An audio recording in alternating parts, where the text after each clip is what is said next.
माझ्या आधी आहे.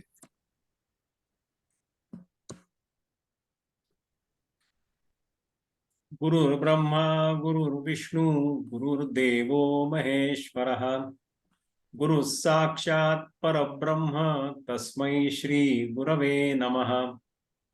कृष्णाय वासुदेवाय हरये परमात्मने प्रणतक्लेशनाशाय गोविन्दाय नमो नमः. नमामि सद्गुरुं शान्तं सच्चिदानन्दविग्रहम् पूर्णब्रह्मपरानन्दम् ईशमाळं द्विवल्लभम् रत्नाकराधौतपदां हिमालयकिरीटिनीम् ब्रह्मराजर्षिरत्नाढ्यां वन्दे भारतमातरम्. पार्थाय प्रतिबोधितां भगवता नारायणेन स्वयं व्यासेन ग्रथितां पुराणमुनिनां मध्ये महाभारतम्. अद्वैतामृतवर्षिणीं भगवती अष्टादशाध्यायिनीम् अम्ब त्वामनुसन्दधामि भगवद्गीते भवद्वेषिणीम्.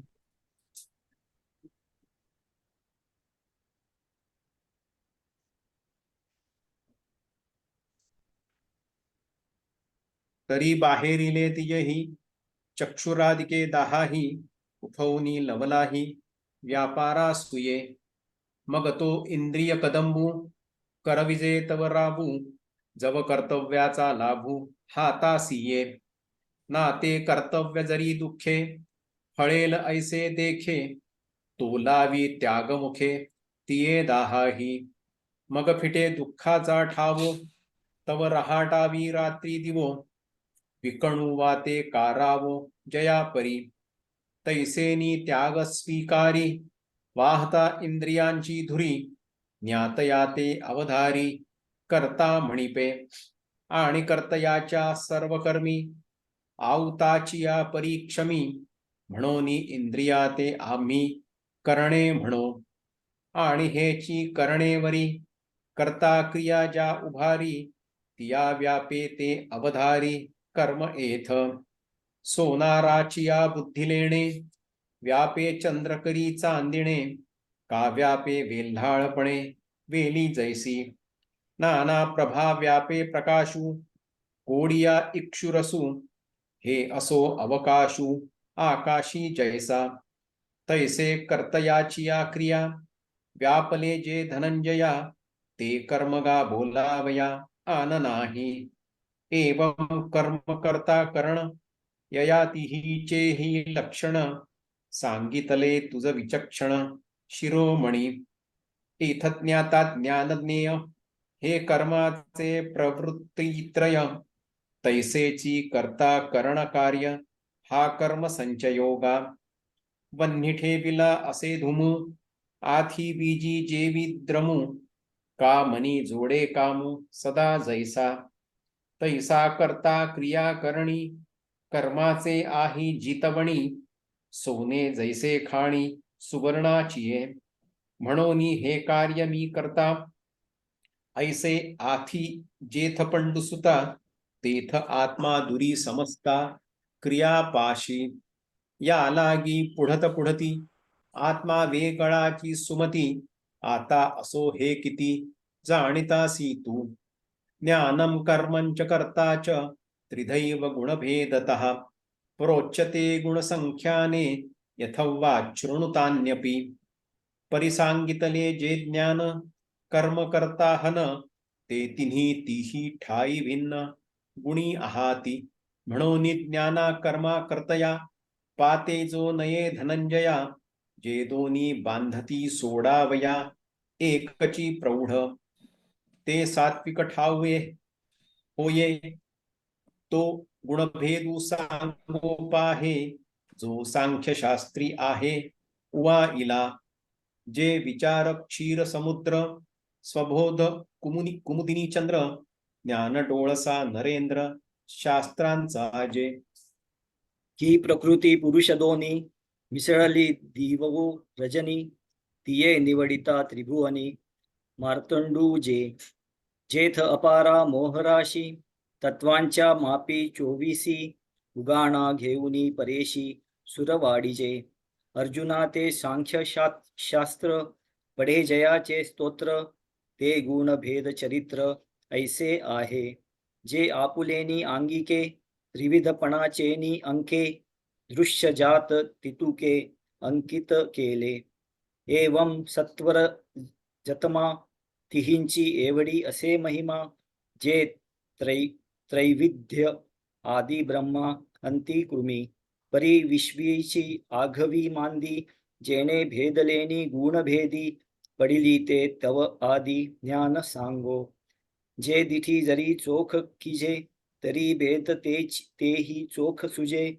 तैसे जाणे तैसे ज्ञाने शुद्धे लाहिजे सर्व ही शुद्ध. म्हणोनी ते सात्विक ज्ञान आता सांगो दे अवधान. कैवल्य गुण निधान श्रीकृष्ण म्हणे. सर्वभूतेषु ये नैक्यं भावमव्ययमीक्षते. अविभक्तं विभक्तेषु तज्ज्ञानं विद्धि सात्विकम्. तरी अर्जुना गाते पुढे सात्विक ज्ञान चोखडे. जयाच्या उदयी ध्येय बुडे ज्ञाते निसी. जैसा सूर्य न देखे अंधारे. सरिता नेण जती सागरे. का कवळिया न धरे आत्मच्छाया. तया परी जया ज्ञाना शिवादी तृणा वसना. या भूत व्यक्ती भिन्ना नाडळती. जैसे हाते चित्र पाहता होय पाणीये मीठ धुता. काचे वोनी स्वप्ना येता जैसे होय. तैसे ज्ञाने जेणे करिता ज्ञात व्याते पहाणे. जाणता ना जाणणे जाणावे उरे. पै सोने आटुनी लेणी न काढिती आपुलिया आयणी. का तरंग न घेपती पाणी गाळुनी जैसे. तैसी जया ज्ञानाचिया हाता न लागेची दृश्य पथा. ते ज्ञान जाण सर्वथा सात्विक गा. आरिसा पाहो जाता कोडे जैसे पहातेची का रिंगे पुढे. तैसे नेय लोटोनी पडे ज्ञाता चीजे. पुढती तेची सात्विक ज्ञान. जे मोक्षल लक्ष्मीचे भुवन. हे असो एक चिन्ह राजसाचे. पृथक पृथक्त्वेन तू यज्ञानन नाना भावान पृथक्त्विधान. वेत्ती सर्वेषु भूतेषु तज्ज्ञानं विद्धि राजसम. तरी पार्था परीयेस ते ज्ञान राजस. जे भेदाची कास धरुनी चाले. विचित्रता भूतचिया आपण आतोनी ठिकरिया. बहुचकै ज्ञातया आणिली जेणे.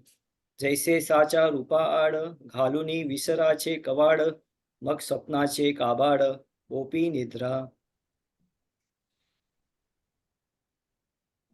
तैसे स्वज्ञानाची पौरी बाहेरी मिथ्या मही खरी.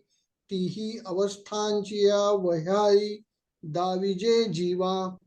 अलंकारपणे झाकले बाळा सोने का वाया गेले. तैसे नामी रूपी दुरावले अद्वैत जया. अवतरली गाडम्या घडा पृथ्वी अनोळख जाली मुढा. वन्ही जाला कानडा दीपत्स्वासाठी. का वस्त्रपणाचे नि आरोपे मूर्खाप्रती तंतु हारपे. नाना मुग्धा पटू लोपे दाऊनी चित्र. तैसी जया ज्ञाना जाणोनी भूत व्यक्ती भिन्ना. ऐक्यबोधाची भावना निमोनी गेली. मग इंधनी भेदला अनळू फुलावरी परिमळू. का जयभेदे शकलू चंद्रू जैसा. तैसे पदार्थ भेद बहुवस जाणोनी लहान थोर वेश. आतले ते राजस ज्ञान येथ. आता तामसाचे ही लिंग सांगेन ते ओळख चांग. डावलावया मातंग सदन जैसे. यत्तुकृत्स नवे यत्तु कृत्स्व देह कस्मिन् कार्ये सक्तम हेतुकम् अतर्त्वार्थ पदकल्पञ्च तत्तामसमदाहृतम्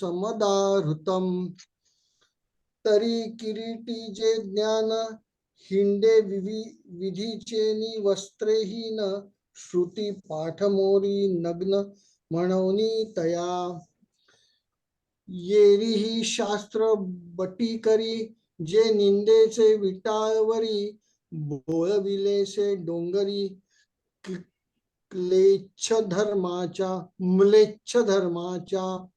जे गा ज्ञान ऐसे गुणग्रहे तामसे घेतले भवे पिसे होऊनिया जे सोयरिके बाधू नेणे पदार्थी निधेशु न म्हणे निरोविले जैसे सुणे शून्य ग्रामी तया तोंडी जे नाडे का खाता जेणे पोळे तेची एक वाये येर घेण्याची पै सोने चोरिता उंदिरू न म्हणे थरू विथरू नेणे मास खाईरू काळे गोरे नाना वना माझी बोहरी कडसणी जेवी न करी का जीत मेले न विचारी बैसता माशी अग वाता का वाढिलेया साजुक का साडलिया विवेकू कावळिया नाही जैसा तैसे निषिद्ध सांडूनी द्यावे का विहित आदरे घ्यावे हे विषयाचे नावे नेण्याची जे तुले आड पडे दिठी ते तुले घेची विषयासाठी मग तो स्त्री द्रव्य वाटी शिष्णोदरा तीर्थ हे भाख उदकी नाही सनोळख तृषा बोळे तेची सुख वाचून या तयाची परी खाद्य न म्हणे निंद्य तोंडा आवडे ते मेध्य ऐसाची बोधू आणि स्त्री जात तितुके त्वचेंद्रियांची ओळखे ते ये विषयी सोयरिके एकची बोधू पै स्वार्थी जे उपकरे तयाची नाम सोयिरे देह संबंधू न स्वरे जिये ज्ञानी मृत्यूचे आघवेची अन्न आघवेची आगी इंधन तैसे जगची आपले धन तामस ज्ञाना ऐसेनी विश्व सकळ जेणे विषयोची मानिले केवळ तया एक जाण फळ देह भरण आकाश पतिता नीरा जैसा सिंधूची एक थारा तैसे कृत्य जात उदरा लागीची बुझे वाचुनी स्वर्ग नरकू आथी तया हेतू प्रवृत्ती निवृत्ती ये आघवियेची राती जाणीवेची जे देह खंडा नाम आत्मा ईश्वर पाषाण प्रतिमा यया परवती प्रमा ढळो नेणे म्हणे पडिलेनी शरीरे केले निसी आत्मा सरे मा भोगावया उरे कोण वेशे ना ईश्वरू पाहता आहे तो भोगवी हे जरी होय तरी देवची खाये विकुनिया गावीचे देवळेश्वर नियमाकची होती साचार तरी देशींचे डोंगर उगे का असती ऐसा विपाये देवो मानिजे तरी पाषाण मात्रची जाणीजे आणि आत्मा तव म्हणीजे देहातेची ये रे पाप पुण्यादिके ते आघवेची करोनी लटिके हितमानी अग्निमुखे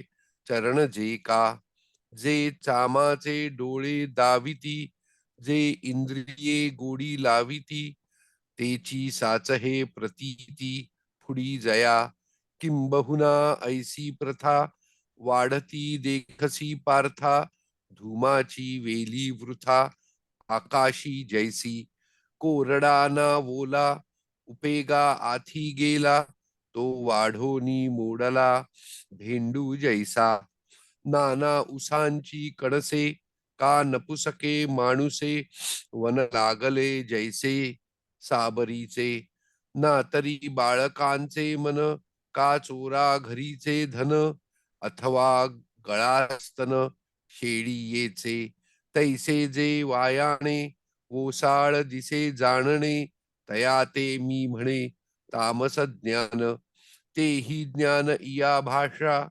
बोलीजे तो भावो ऐसा, जात्यंधाचा का जैसा, डोळा वाढू का बधिराचे नीट कान, अपेया नामपान, तैसे आडनाव ज्ञान, तामसा तया. हे असो किती बोलावे, तरी ऐसे जे देखावे, ते ज्ञान नोहे जाणावे, डोळस तमा. एवं तिही गुणी भेदले यथा लक्षणी, ज्ञान श्रोते शिरोमणी, दाविले तुझ. आता याची त्रिप्रकारा, ज्ञानाचे नि धनुर्धरा, प्रकाशे होती गोचरा, कर्तयांच्या क्रिया, म्हणोनी कर्म पैगा, अनुसरे तिही भागा, मोहरे जालिया वोगा, पाणी जैसे, तेची ज्ञानत्रय वशे, त्रिविध कर्मचे असे, तेथ सात्विक तवैसे, परिस आधी, नियतं संगरहितं रागद्वेषतः कृतं, अफलप्रेप्सुना कर्म यत्तत् सात्विकमुच्यते. तरी स्वाधिकाराचे निमार्गे, आले जे मानिले यांचे, पतिव्रतेचे नि परिसंगे, प्रियाते जैसे, सावळ्या अंगा चंदन, प्रमदालोचनी अंजन, तैसे अधिकारासी मंडळ, नित्यपणेचे, ते नित्य कर्म फले, होय नैमित्तिकी सावाईले, सोनयासी जोडले, सौरभ्य जैसे, आणि अंगा जीवाची संपत्ती, वेचूनी बाळाची करी पाळती, परी जीवे उबगणे हे स्थिती, न पाहे माय. तैसे सर्वस्वे कर्म अनुष्ठी, परी फळ नसूये तिठी, किती क्रिया पैठी, ब्रह्मीची करी, आणि प्रिया आलिया स्वभावे, शंबळ उरे वेचे ठाऊवे नव्हे, तैसे सत्प्रसंगे करावे, आरुषे जरी. तरी अकरणाचे निखेदे, द्वेषाते जीवी न बांधे, जालियाचे नि आनंदे, कुंजो नेणे, ऐसे ऐसिया हात वाटिया, कर्म निपजे जे धनंजया, जाण सात्विक हे तया, गुणनाम गा.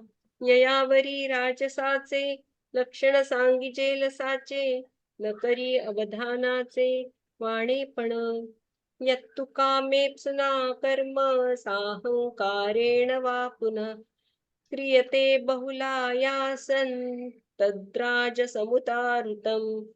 तरी घरी माता पितरा, धड बोली नाही संसारा, येर विश्वभरी या आदरा, मूर्खो जैसा, का तुळशीच्या झाडा, दुरुनी न घापे सिंतोडा, द्राक्षीचिया तरी बुडा, दूधची लाविजे, तैसी नित्य नैमित्तिके, कर्मे जिये आवश्यके, तयाचे विशी न शके, बैठला उठू, येरा काम्याचे नीतरी नावे, देह सर्वस्वाघवे, वेचिताही न मनवे, बहु ऐसे, अगा देवटी वाढी लाहिजे, तेथ मोल देता न थाईचे, पेरिता पुरे न म्हणजे, बीज जेवी, का परिसू जालिया हाती, लोहा लागे सर्व संपत्ती, वेचू करिता ये उन्नती, साधकू जैसा.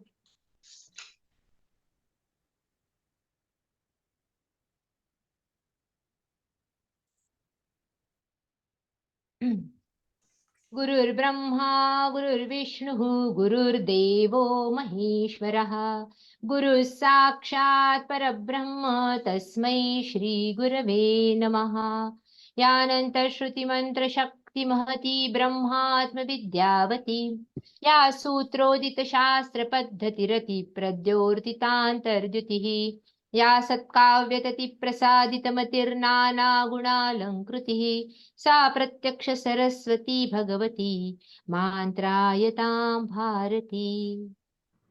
भगवंताच्या असीम कृपेमुळे, सद्गुरुदेवांच्या अनुकंपेमुळे, ज्ञानेश्वरी प्रेमी सगळ्या श्रोत्यांमुळे, मित्रमैत्रिणींमुळे ज्ञानेश्वरीचा, भगवद्गीतेचा अत्यंत महत्वपूर्ण कलश अध्याय 18वा मोक्ष संन्यास योग, त्याचं आपण विहंगमावलोकन करतोय. चिंतन सुद्धा आता म्हणावंसं वाटत नाही, कारण चिंतन करण्यासाठी सुद्धा थोडंसं आपल्याला खोलवर शिरावं लागतं. पण इथे आपण त्याला जसं वरून एखादा पक्षी उडत उडत जाताना काही बघेल तशा पद्धतीनेच आपण त्याचं अवलोकन करण्याचा प्रयत्न करतोय.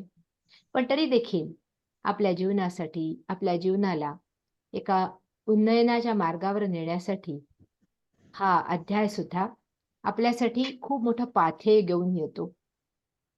आणि आपण बघितलं, ज्ञानेश्वर महाराजांनी सद्गुरु कृपेने या अध्यायाला सुरुवात केली, सद्गुरूंची स्तुती केली आणि मग अर्जुनाच्या प्रश्नाला उत्तर भगवंतांनी कसं दिलं त्याचं विश्लेषण ज्ञानेश्वर महाराजांनी केलं. स्वतः ज्ञानेश्वर महाराज हे म्हणतात की मी हा वाग्विलास कशासाठी याचा विस्तार करतोय. तैसा वाग्विलास विस्तारू गीतार्थेसी विश्व भरू, आनंदाचे आवारू मांडू जगा, दिसो परतत्व डोळा पाहो सुखाचा सोहळा, लाभो रिगो महाबोध कळा माझी विश्व. ते म्हणतात तैसा वाग्विलास विस्तारू, माझ्या वाग्वाणीचा मी विस्तार यासाठी केला, गीतार्थेसी विश्व भरू, गीतेच्या अर्थाने संपूर्ण विश्व भरून टाकावं असं माऊलींना वाटतं. काय असं गीतेमध्ये? विषण्ण जीवात्म्याला प्रसन्न करणारं हे गीत आपल्यासाठी कोणतं पाथेय घेऊन येतं आणि माऊली त्याची उकल करत असताना तो आनंदाचा मार्ग आपल्या जीवनामध्ये कसा प्रशस्त व्हावा यासाठी 9000 ओव्यांमध्ये या गीतेचं सुंदर असं उद्बोधन आपल्या समोर प्रस्फुटित करतात. आणि मग कलश अध्यायामध्ये हा एका अध्याय जो आहे हा कलश अध्याय नव्हे, एक अध्यायी गीताची आहे. ज्ञानेश्वर महाराज म्हणतात एक अध्यायी गीता आहे, असं का म्हणतात?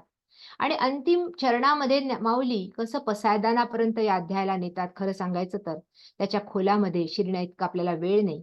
पण अर्जुनाने त्यागाने प्रश्न केलाय की त्याग म्हणजे काय, कारण अर्जुन आपल्या विहित कर्माचा, जे युद्ध कर्म क्षत्रियासाठी जे विहित कर्म किंवा नियत कर्म म्हणून आलेलं आहे त्याचा त्याग करू पाहतो आणि तो परिणामांच्या भीतीने. आणि हे परिणामांच्या किंवा हे दुष्परिणाम मला भोगावे लागू नये या युद्धामध्ये कितीतरी हिंसा होईल, हत्या होईल, त्याचं ब्रेन वॉशिंग सुद्धा केलेलं आहे. आपल्याला माहित आहे की ज्याप्रमाणे धृतराष्ट्राने संजयाला पाठवून युद्ध सुरू होण्यापूर्वी हे अर्जुनाचं आणि पांडवांचं ब्रेन वॉशिंग केलं की तुम्ही हे युद्ध टाळा, कारण खूप मोठी हानी होईल आणि या दुष्कर्माचे परिणाम अनेक पिढ्यांना आणि तुम्हाला देखील भोगावे लागतील. हे परिणाम भोगायचे नाही तर कर्म तेच करायचंय, पण त्या कर्माच्या बद्दलची आपली भूमिका बदलायची आहे. हे कर्म मी माझ्यासाठी, माझ्या राज्यभोगासाठी करत नसून हे माझं कर्तव्य कर्म म्हणून समोर आलंय, धर्म संस्थापनेसाठी मी करतोय, हे मी सृष्टीकर्त्यासाठी करतोय आणि जी आसुरी शक्ती आहे किंवा जे वाईट शक्ती आहे त्यांचा बिमोड करण्यासाठी करतोय. अशा भावनेने कोणी एखाद्या सैनिकाने जरी युद्ध केलं, आपल्या मातृभूमीच्या रक्षणासाठी युद्ध केलं आणि मग त्याला कितीही लोकांची हत्या करावी लागली किंवा वध झाला तरी त्याचे कुठलेही दुष्परिणाम त्याला लागणार नाहीत. यासाठी भगवंतांनी ही भगवद्गीता युद्ध मैदानावर सांगितली आणि माऊलींनी त्याचं आपल्या समोर सुंदर असं चित्र, मनोज्ञ चित्र, या दोघांच्या मनोभावांचं चित्र सुद्धा प्रस्फुटित केलं. आणि मग भगवंतांनी त्याग म्हणजे काय सांगितलं तर कर्तव्य कर्माचा त्याग भगवंतांना अभिप्रेत नाही. यज्ञ, दान आणि तप हे 3 कर्म मनुष्याने कधीही सोडायचे नाही. यज्ञ म्हणजे संघटित रूपाने परोपकारासाठी, स्वतःच्या कल्याणासाठी, सृष्टीच्या कल्याणासाठी केलेलं जे कर्म आहे. दान म्हणजे आपल्याकडे जे जास्त आहे त्याचं शेअरिंग करणं, मग ते वेळेचं दान असो, ते वित्तदान असो, धनाचं दान असो, ते ज्ञानदान असो, ते शेअर करणं, ते लोकांपर्यंत पोहोचवणं हे दान. आणि तप म्हणजे नित्य आपल्या या जीवनाचं प्रत्येक याच्यावर उन्नयन व्हावं म्हणून जीवनाला तपावणं आणि त्याची अशुद्धी काढणं, मग ते कुठल्याही मार्गाने असो, मग आपण ज्याला एक्सरसाइज म्हणतो, योगासनं म्हणतो, हे 3ही कर्म मनुष्याने कधीही टाकू नये असं सांगितलं. आणि ते करताना मग त्याग कशाचा करायचा आहे? एतान्यपि तु कर्माणि संगं त्यक्त्वा फलानि च कर्तव्यानीति मे पार्थ निश्चितं मतमुत्तमम्. हे तिन्ही कर्म करत असताना एतान्य हे पार्थ एतानी तू अन्यानी कर्माणी संगम फलानी त्यक्त्वा, त्याच्या फळ आणि त्या कर्माची आसक्ती या दोन गोष्टींना सोडून हे कर्म करायचंय आणि हे माझं उत्तम मत आहे असं तू समज, असं भगवंतांनी सांगितलं. आणि मग त्यानंतर अत्यंत बारीकीने भगवंत ही सगळी कर्माची प्रोसेस अर्जुनाला समजावून सांगतात, कारण आपण या कर्मभूमीवर आलेलो आहे. आणि मग भगवंत म्हणतात अर्जुनाला की अर्जुना, तू जो त्याग म्हणतो तो त्याग मोहामुळे करणारा त्याग आहे. तुला हे युद्ध टाळावंसं वाटतं आणि तुला असं वाटतं मी तुला त्यागाची परवानगी द्यावी, कारण जीवनामध्ये त्याग करणे हे खूप श्रेष्ठ आहे, श्रेयस्कर आहे, अशी भावना अर्जुनाची पण आहे आणि अर्जुनाच्या निमित्ताने आपल्या सगळ्यांची आहे. आम्ही त्याग केला म्हणजे आमचं जीवन श्रेष्ठ झालं. भगवंत इथे समजावून सांगतात कोणता त्याग, मोहामुळे केलेला किंवा जो तामस त्याग, किंवा आपल्याला या कर्माचं दुःख होईल म्हणून कर्माचा त्याग केलेला म्हणजे राजस त्याग. हे दोन्ही त्याग हे त्याग भगवंत मानत नाही. केवळ सात्विक त्याग म्हणजे कर्म करत राहून त्याच्या फळाचा किंवा त्याच्या कर्माच्या आसक्तीचा, या दोन्हीचा त्याग म्हणजे खरा त्याग आहे. आणि म्हणून इथे भगवंत आता समजावून सांगतात ज्ञानेश्वर महाराजांना की ज्ञानेश्वर महाराज समजावून सांगतात की जो कासे लागोनी तरे तया पोहती उर्मी नुरे, पुरोहितू नाविश करे दातेपणे, कास धरून जो पोहतो. 169वी ओवी आहे. कास धरून जो पोहतो त्याला त्या पोहण्याचा गर्व नसतो, त्याप्रमाणे भगवंताच्या चरणाचा आश्रय, सद्गुरूच्या चरणाचा आश्रय, या सृष्टीमध्ये जी शक्ती आहे, जी शक्ती कार्य करून घेते, तिचा आश्रय घेऊन जो कर्म करतो त्याला आपल्या कर्माचा कुठलाही अहंकार राहत नाही, त्या कर्तृत्वाचा त्याला कुठलाही अभिमान राहत नाही, कारण त्याला माहित आहे की या शक्तीच्या आधाराने, यांच्या आशीर्वादाने हे कर्म सफल झालं किंवा हे कर्म सफलीभूत झालं, यशस्वी झालं. आणि म्हणून ज्ञानेश्वर महाराज इथे सरळ सरळ हे देतात की 176वी ओळी आहे, म्हणून फळी लागू सांडोनी देह संगू, कर्मे करावी हा चंगू निरोप माझा. म्हणून फलाशा सोडून आणि कर्तृत्वाभिमान विसरून, सांडोनी देह संगू आणि कर्माच्या फलाची आशा सोडून, जे मिळेल फळ ते मी मग ईश्वराचा प्रसाद म्हणून ग्रहण करीन, आनंदाने ग्रहण करीन.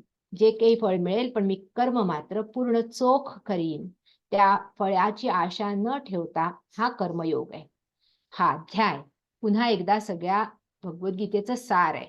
त्यामुळे पुन्हा पहिल्यांदाच जो कर्मयोग आपण पाहिला त्याचं पुन्हा इथे भगवंत विश्लेषण करतायत अर्जुनासमोर.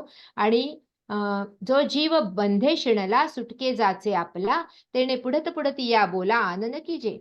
जन्मबंधनाने जो शिणलाय आणि आता मुक्तीसाठी जो व्याकुळलाय त्यांनी कर्म नाही सोडायचंय, त्यांनी कशा पद्धतीने कर्म करायचंय, ते कर्म बंधन म्हणून मग त्याला कधीही फळ देऊ शकणार नाही अशा पद्धतीने ते कर्म करायचंय. आणि म्हणून ते फळ मिळणार नाही असं नाही, पण जे फळ मिळेल ते फळ ईश्वराचा प्रसाद म्हणून स्वीकारायचंय, ही युक्ती भगवंत इथे सांगतात.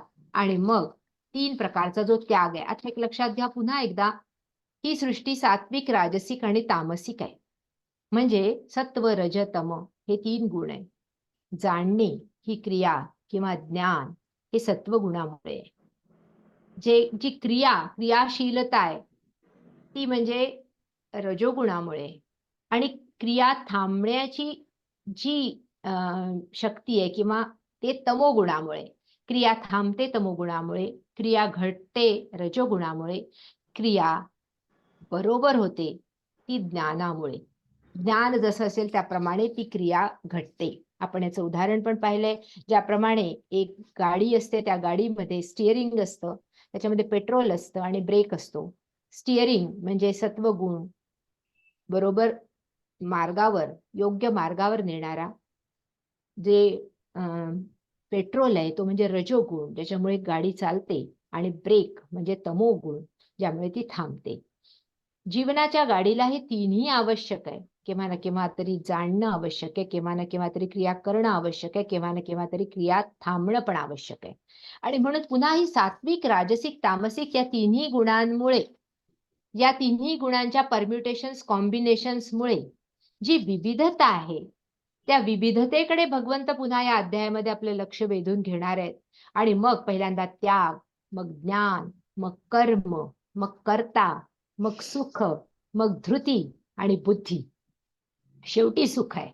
धृती, बुद्धी आणि सुख या 7 गोष्टींचं विश्लेषण पुन्हा एकदा आपल्याला सात्विक, राजसिक आणि तामसिक कसं असेल हे भगवंत इथे करून दाखवतात. ज्ञानेश्वर महाराज त्याचं अद्भुत अनेक उदाहरणांनी, अनेक उपमांनी वर्णन करतात.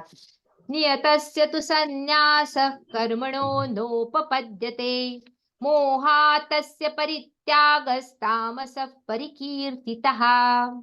अर्जुन, तू स्वधर्माचा त्याग करू इच्छितो. तू हे युद्ध सोडून तू कुठेतरी, तुला वाटतं की आत्मबोधासाठी मी कुठेतरी साधनेला जाऊन बसतो. हा त्याग तुझा मोहामुळे आहे. हा त्याग तुझा स्वजनांच्या मोहामुळे आहे. आणि ह्याला म्हणून त्याग नाही, मोहातस्य परित्यागस तामस परिकीर्तितः. नियत जे कर्म आहे त्याचा त्याग, संन्यास कधी न उपपद्यते. वास्तविक तो त्याग घडतच नाही. केवळ मोहामुळे जो त्याग घडतो त्याचा मोहात तस्य परित्याग तामस परिकीर्तिता. तामस त्याग त्याला म्हटलेलं आहे. आता आपल्या जीवनामध्ये ज्ञानेश्वर महाराज काय म्हणतात आधी बघू. ना तरी अंधाराचे नि रोखे, जैसी डोळा रोविजेती नखे, तैसा कर्मद्वेषे अशेखे कर्मेची सांडी. 178.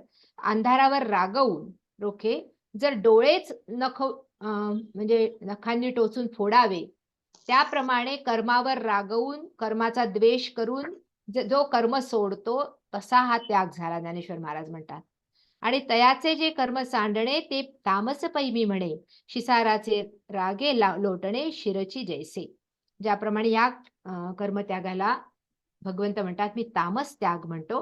ज्याप्रमाणे शिसाराचे रागे म्हणजे खूप अर्धशिशी झाली, डोकं खूप दुखतंय म्हणून एखाद्यानी जर शिरस जर तोडून टाकलं तर कसं होईल, त्याप्रमाणे आपल्या कर्मापासून पारखणं, जे कर्म आपल्याला नियत बनून आलेलं आहे. आता आपण हे पाहिलेय, नियतं कुरु कर्मत्वं कर्म ज्यायो ह्य कर्मणा 3ऱ्या अध्यायामध्ये. तेच पुन्हा इथे प्रतिबिंबित होतं. नियत कर्म आणि विहित कर्म हे 2 गोष्टी आपण समजून घ्यायच्या आहे. विहित हा ज्याप्रमाणे एक सेट आहे आणि हा नियत कर्म हा सबसेट आहे. जसं एखादा अध्यापक आहे, ते त्याचं विहित कर्म त्यांनी स्वीकारलंय. तो टीचर आहे, तो शिकवतोय. आता शिकवताना त्याचे जे कर्म अभिप्रेत असतील, मग त्यामध्ये मुलांचा वर्ग घेणं, त्यांना शिकवणं, त्यांचा कोर्स पूर्ण करणं, त्यांचे पेपर तपासणं, त्यांच्यासाठी प्रश्नपत्रिका काढणं, हे सगळे अभिप्रेत झाले त्याचे एकूण कर्म, त्याला म्हणतात विहित कर्म. गृहिणीचं कर्म, विहित कर्म जे आहे त्याच्यामध्ये म्हणजे घरात आलेल्या गेलेल्यांचं स्वागत करणं, त्यांच्यासाठी स्वयंपाक करणं, खाण्याची व्यवस्था करणं, घरामध्ये असलेले बालक त्यांना शिकवणं, किंवा मग कोणी जर आजारी असेल त्याची सेवा करणं, हे झालं विहित कर्म. हा झाला ब्रॉड स्पेक्ट्रम मध्ये त्या व्यक्तीचं कर्म. ते प्रत्येकाचं, सैनिकाचं असेल, त्याचा एक्सरसाइज करणं हे पण त्याचं विहित कर्म असेल, खेळाडूचं असेल त्याप्रमाणे. पण त्यानंतर नियत बनून जे येतं तो त्याचा सबसेट आहे. नियत म्हणजे काय, मग ते रोज जे वाढून येतं. रोज हे सगळे कर्म नसतात. अध्यापक ज्याप्रमाणे त्याचे आपण पाहिले, हे सगळे जे विहित कर्म आहे त्यातला जो सबसेट बनून येतो, सबसेट म्हणजे काय, आजचा दिवस, आजच्या दिवशी परीक्षा आहे, आता त्याला इन्व्हिजिलेटर म्हणून जायचंय, किंवा आज त्याच्याजवळ पेपरचा गठ्ठा आलेला आहे, त्याला ते पेपर तपासून द्यायचे, किंवा आज त्याच्या ठिकाणी कोणी इन्स्पेक्शनला आलेला आहे, त्याला त्याचा जो काही हे आहे त्याचं कॉलेज म्हणा, महाविद्यालय म्हणा, विद्यालय दाखवायचं, हे त्याचं झालं नियत कर्म. रोजचं कर्म गृहिणीचं, पण एखाद दिवशी वाढून आलेलं कर्म, आज कोणी पाहुणे आले म्हणून तिच्यासाठी, आज कोणी आजारी म्हणून त्याच्यासाठी, अशा पद्धती. म्हणून नियत कर्म हा विहित कर्माचा एक सबसेट आहे, ब्रॉड स्पेक्ट्रम, रोज. आणि या नियत कर्माचा त्याग कधी होऊ शकत नाही. नियतस्य तु संन्यास. आज अर्जुनाचं नियत कर्म कोणतं आलं? क्षत्रियाचं कर्म काय असतं? वास्तविकतः हा इतका खोलात शिरून विचार करण्याचा हा असा सुंदर अध्याय आहे. की ज्याच्यामध्ये आपल्याला आपल्या जीवनाचं प्रतिबिंब सापडू शकतं. पण आपल्याजवळ अगदी वेळ जो आहे तो मर्यादित वेळ आहे. त्याच्यामध्ये आपल्याला पूर्ण करायचा आहे. पण त्याच्याप्रमाणे जसं अर्जुनाचं विहित कर्म काय असेल क्षत्रियाचं? राज्यव्यवस्था चालवणं, राजधर्म पाळणं, प्रजेचं रक्षण करणं, प्रजेसाठी कालवे खणणं, त्याच्यासाठी पाण्याची व्यवस्था करणं, आणखीन जे काही राजधर्म आहे. पण आज त्याचं नियत कर्म कोणतं आलं? त्याचं नियत कर्म युद्ध बनून त्याच्या समोर आलेलं आहे. युद्ध कर्म हे त्याचं विहित कर्मामधलं एक आहे. युद्ध रोज नाहीये. त्याचप्रमाणे नियत कर्म हे रोज. आता कोणाकडे जर लग्न आहे, वास्तविक त्या गृहिणीकडे जे काही तिचं रोजचं विहित कर्म आहे, आज तिच्या मुलाचं लग्न आहे. हे तिचं नियत कर्म बनून तिच्या समोर आलेलं आहे. त्याचप्रमाणे एखाद्याच्या मुलीचं बाळंतपण आहे, हे तिचं नियत कर्म बनून आलेलं आहे. आपण जर आपल्या जीवनाच्या परिप्रेक्ष्यात ते पाहतो, या नियत कर्माचा त्याग कधीही घडू शकत नाही. आणि त्याचा जर त्याग केला, तर तो त्याग मोहामुळे केलेला त्याग हा तामस त्याग म्हटलेला आहे. जसं एखाद्याने घरी आता स्वयंपाक बनवायचा आहे, पण टीव्ही सिरियल पाहायचं आहे, म्हणून मी आता स्वयंपाक करण्याचा त्याग केला. किंवा माझ्याकडे एक रेणू नावाची मुलगी यायची आणि ती मला म्हणायची, की मला भगवद्गीता शिकायची. तिच्या आईनी आणलं. कॉलेजमधली मुलगी होती. खूप छान मुलगी होती. पण तिने मला म्हटलं, की "मला ना रोज अगदी ध्यान करतच बसावसं वाटतं, काकू. सकाळपासून मला कृष्णाचं ध्यान करत बसावसं वाटतं." मी तिला म्हटलं, "तू भगवद्गीता ऐक." आणि मग ती काही दिवस आली आणि नेमके सुरुवातीचे जे काही अध्याय होते, तिच्याकडून हे ध्यान करत बसणं अपेक्षित आहे का? भगवंताला किंवा सृष्टीला? ती विद्यार्थिनी आहे. त्यामुळे तिचं नियत कर्म विद्यार्थिनीच्या रूपामध्ये जे आहे ते तिने करायला पाहिजे. ती तिच्या नियत कर्माचा त्याग करते आणि मला ध्यान करत बसावसं म्हणते. भगवंत या त्यागाला तामस त्याग म्हणतात. भगवंत म्हणतात हे नियत कर्माचा त्याग कधी होऊ शकत नाही. हा जर त्याग केला, केवळ रुचीपूर्ण मला माझं आवडतं जे कर्म करायचं ते करायचं आहे, म्हणून मी ह्या कर्माचा त्याग करतो. भगवंत त्याला त्याग म्हणत नाही. ज्ञानेश्वर महाराज म्हणतात, "भुकेली यापुढे अन्न हो का भलतेसे उन्न, तरी बुद्धी न घेता लंघन, भाणे पाप राहिल्या." म्हणजे भूक लागता अन्न जर उष्ण आले आणि त्याला लाथाडलं, तर लंघन निश्चित घडेल. हां, पण ते लंघन कसं असेल? ते अन्न लाथाडून केलेलं लंघन आहे. त्याचप्रमाणे कर्म लाथाडून केलेला हा त्याग, हा तामस त्याग आहे, हे तू समजून घे, असं भगवंत इथे म्हणतात. आणि मग राजस त्याग काय आहे ते सांगतात. दुःखमित्येव यत्कर्म काय क्लेश भयात् त्यजेत् सकृत्वा राजसं त्यागं नैव त्यागफलं लभेत. या श्लोकाकडे जाण्यापूर्वी मग नंतर ती रेणू जी आहे ना, नंतर मी तिचे Facebookवर पाहिले, की मग नंतर ती आपल्या मार्गाला लागली. कॉलेजमधले वगैरे काही-काही Facebookवर टाकायला लागली आणि पुन्हा आपल्या नियत कर्माला लागली आणि पुन्हा गीता शिकायला आली नाही. पण त्याचबरोबर तिच्या आईने सांगितलं, की तुमच्या याचा परिणाम झाला आणि जे तिने आता करायला पाहिजे, ते ती आता करते. मग ही जी भगवद्गीतेची ही उपलब्धी आहे. भगवद्गीता किंवा ज्ञानेश्वरी सर्वोपरी का? ती आपल्याला स्वतःला पारखायला शिकवते. आपण कुठे आहे आणि आपण दुसऱ्याशी आपली तुलना न करत आपलं जीवन कसं जगायचं, यासाठी ती आपला मार्ग प्रशस्त करते. इथे सरळ-सरळ आणि जणू की आपल्याला आरसा दाखवते. आरसा दाखवते ती आपल्याला. आपलं प्रतिबिंब स्वतःचं दाखवते. तू कुठे आहेस याचा शोध घ्यायला बाध्य करते. दुसऱ्यांप्रमाणे जीवन नको जगू, दुसऱ्याच्या साच्यात बसू नको आणि दुसऱ्याला आपल्या साच्यात बसवायचा प्रयत्न करू नको, हा संदेश ती देते. आणि म्हणून इथे भगवंत म्हणतात, "दुःख मित्येव यत्कर्म." आता काही लोक त्याग करतात अर्जुना कर्माचा. पण तो कसा असतो? यत् कर्म दुःखम एव इति. आता ते त्रासदायक आहे. कर्माचे पण 2 प्रकार आहेत. अरे एखाद्या कुठेही आपण म्हणजे टीव्ही पाहायला गेलो, एखादा गाण्याचा कार्यक्रम ऐकायला गेलो, एखादा पिक्चर पाहायला गेलो, हे पण कर्मच आहे ना. हे एन्जॉयमेंटचं कर्म आपल्याला आवडतं. म्हणून आपण दुसरं कुठलं तरी ज्यांनी दुःख होईल, ते नियत बनून आलेलं त्याचा जर आपण त्याग केला, दुःखमित्येव यत्कर्म. यत्कर्म दुःखमेव इति. हे दुःख स्वरूप आहे कर्म. यानी की शरीर कष्टतं. आणि कशाला याला मग कर्माच्या ह्याच्यामध्ये शरीराला घालावं? आणि म्हणून अशाने कायक क्लेश भयात त्यजेत, शरीराच्या क्लेशांच्या भयानी त्या कर्माचाच त्याग केला तर ते म्हणतात राजसम त्यागम कृत्वा एतादृशम राजसम त्यागम कृत्वा सत्याग फलम न एव लभेत. त्याचा सुद्धा त्यागाचं फळ मिळणार नाही. त्यागाचं जे फळ आहे किंवा त्यागाचा जो लाभ आहे तो मिळणार नाही तुम्हाला. केव्हा मिळेल त्यागाचा लाभ किंवा कोणता खरा त्याग आहे ते पुढच्या वेळी सांगतील. ज्ञानेश्वर महाराज म्हणतात अथवा स्वाधिकारू बुझे आपले विहितही सुजे परी करीतया उमजे निबरपणा. आपला अधिकार जाणतो, कर्तव्य विहित कर्म सुद्धा समजतो, आपले विहितही सुजे, माहित आहे विहित कर्म काय आहे, पण ते करीतया उमजे निबरपणा, पण कर्माच्या क्लेशापायी ते टाळतो, ते करायला टाळतो. जे कर्माची एलीकड नावेक दिसे दुवाड जे वाहतिया वेळे जड शिदोरी जैसी. खरं सांगायचं तर अर्जुना, आरंभी सगळीच कर्म कठीण असतात. कर्माची एलीकडं नावेक दिसे दुवाड.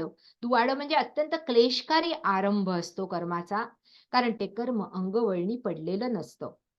आणि म्हणून मग ज्याप्रमाणे ती शिदोरी असते ना, ती वाहताना जड वाटते पहिल्यांदा, माऊली उदाहरण देतात, पण नंतर ती खाताना कशी गोड वाटते. त्याचप्रमाणे हे कर्म जे असतं ना, नियत कर्म, हे आधी करताना कठीण वाटतं आणि म्हणून त्याचा क्लेश वाटतो. पण या नियत कर्माचे फळ नेहमी गोड असतात.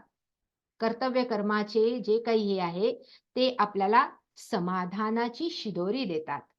आणि म्हणून फक्त रुचीपूर्ण कर्म मी करत राहीन, बाकीचं कर्म जे आहे ते कठीण आहे, अरुचीपूर्ण, हे क्लेशकारक आहे असं म्हणून मी त्या कर्माचा त्याग करीन, तर तो त्याग राजस त्याग झाला. ज्ञानेश्वर महाराज आणखीन एक उदाहरण देतात. म्हणून वस्तू देहासारखी आली बहुती भाग्य विखी मा जाचू का कर्मादिकी पापिया जैसा. 190वी ओवी ते म्हणतात, म्हणून ही मला इतकी सुंदर वस्तू मिळाली, हे शरीर मिळालंय.